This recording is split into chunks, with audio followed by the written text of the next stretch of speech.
Hi guys, welcome back to my channel. Today I'm going to be doing the controversial parenting tag. I have seen a lot of YouTubers do this tag. I just recently watched OK Baby and Karen do this tag. So I figure why not just give it a try. The first question in this tag is pro-life or pro-choice.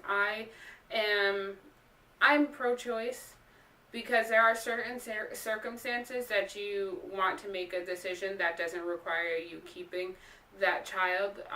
One example is if a woman is raped, she should not feel like she has to keep that child that was conceived because she was raped, because it could be a constant reminder of the person that did it if that baby does wind up coming out looking like the father, so she may not have that emotional connection to the baby. So for that, I'm pro-choice. But if a woman just gets pregnant because she wasn't practicing safe sex and now she feels like if she has a baby her whole life is going to be ruined, I don't think that she should be able to kill that baby. There are a whole bunch of different options that you can do, which are adoption, or you can see if there is a family, one of your family members that would like to be able to raise that child, to give that child a better life, or even the father's family, if they would like their grandchild to give their grandchild a better life rather than just killing them. So I'm both on that, but me, if it was up to me, I'm pro-life. I think that every baby should be able to have a chance in this world, not just get killed because of someone else's foolishness. The second one is baby wearing. I do like baby wearing. I did baby wearing with my daughter for a few months. I wish I would have done it more, but baby wearing is great. You can get a lot of stuff done when you do baby wearing. So with my next child, I'm definitely going to baby wear even more. The third one is circumcision. Circumcision, it should initially be up to your child. I know that if I have another baby that I may circumcise the baby, I may not. If I don't circumcise if I have a son, then he should be able to make that decision when he's older that he wants to get circumcised, and they can do the operation when the male is much older. It's probably going to hurt even more, but they're still able to get it done. And it should initially just be that child's choice. Adoption, just like with the first thing, the pro-life, pro-choice, I believe that everyone should be able to make their decision to give their baby I don't like saying give their baby up for adoption. They should be able to place their child up for adoption, just so that that child is able to have a better life, and so that that child does not have to go through being in foster care because you don't want to take care of the child anymore. So I do believe in adoption. Baby piercing. Baby piercing, I'm all for. My daughter, her ears are pierced. They've been pierced since she was 3 months old, and if she doesn't like the piercing anymore, she can always, once she gets old enough to tell me, she can always take her earrings out, and then she doesn't have to have it anymore. But I pierced my daughter's ears at 3 months. Breast milk versus formula.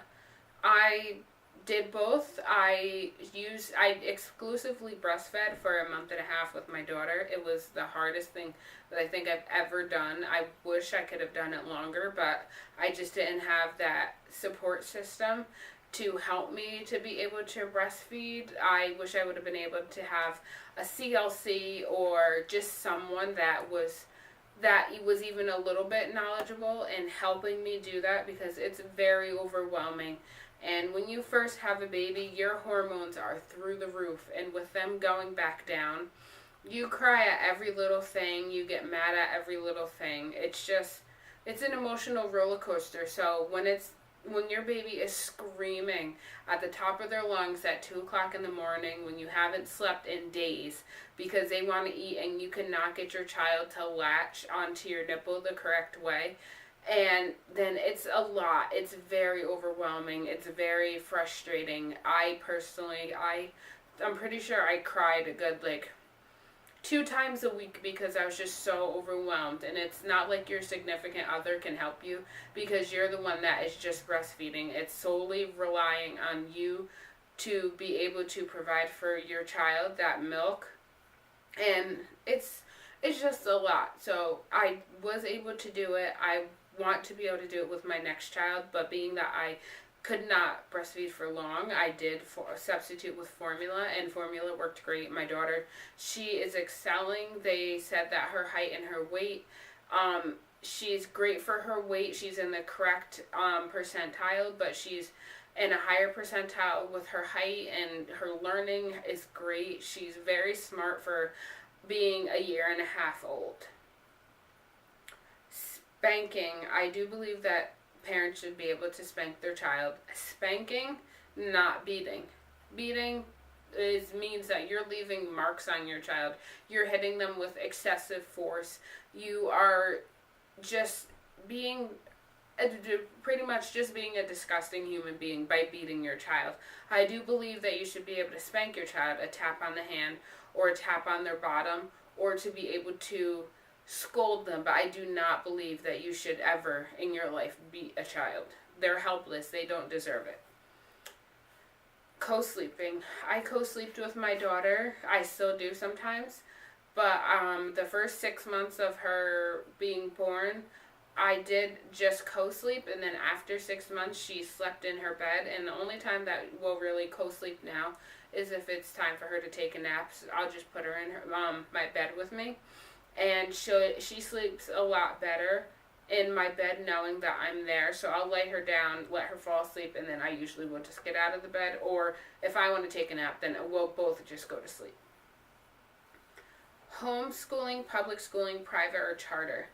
I went to public school, my boyfriend went to public school, so my daughter most likely will be going to public school. If for some reason we change our decision and we want to send her to private school or homeschool her or send her to a charter, then we will do it. But as of right now, she's gonna go to public school. Vaccines. I believe in vaccinating your child. My daughter, she has gotten vaccinated. She's up to date on all her vaccinations just because I don't want to withhold those vaccines from her and her possibly contracting one of the sicknesses, and then her possibly, this is all hypothetically, her possibly getting sick and then passing from that. I wouldn't be able to live with myself knowing that a little vaccination could have stopped what happened to her. So I do believe in vaccinating your children. Medicating children. I medicate my daughter. When she has a fever is usually when she just gets medicated. That's usually the only time. Or now that her molars are coming in, I will give her Tylenol when she's in excruciating pain.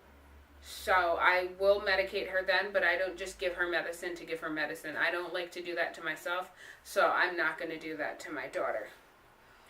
Cloth diapers versus disposable diapers. I wish I could use disposable diapers, but I know that I can't do it.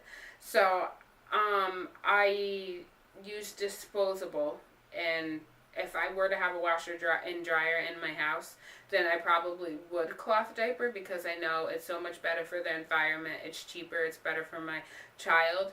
So if I get a washer and dryer in my next house, then I will probably cloth diaper. But then if not, then I'm probably going to continue to use disposable diapers. And it would most likely be on my second child because my daughter, she already started her potty training process, and she goes on the toilet very easily. She'll let me know when she has to go potty. So it's more of during naps and at nighttime we're still working on. So I would use both. I'm for both. And the last one is cry it out method. I demonstrate the cry it out method with my daughter. I will not let her cry for an excessive amount of time. The most I'll let her cry is maybe 10 or 15 minutes, and then I'll go in there and then I'll see like what's the matter, or I'll soothe her and just maybe possibly lay her in my bed until she falls asleep and then just transfer her into her own.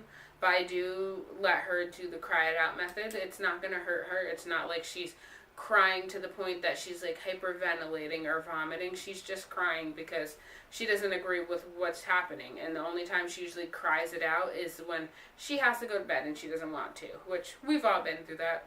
We know we have to go to bed, but we don't want to. But we're just at that stage of being so tired that you cry sometimes. I know I've been exhausted doing overnights and then coming home taking care of my daughter and then not getting any sleep for a good 3 days, and then I know that I have to go to bed, but I just don't want to because there's a million things. I'll get overwhelmed sometimes and I will cry. I will be the first to admit that I will cry sometimes. But that's all for the tag. I did all the questions. They were pretty easy questions. Pretty much I felt strongly about everything. And I would love to do another one of these. So if you liked my video, please make sure you like the video, subscribe, leave a comment down below, and I'll be back with another video. Thanks. Bye.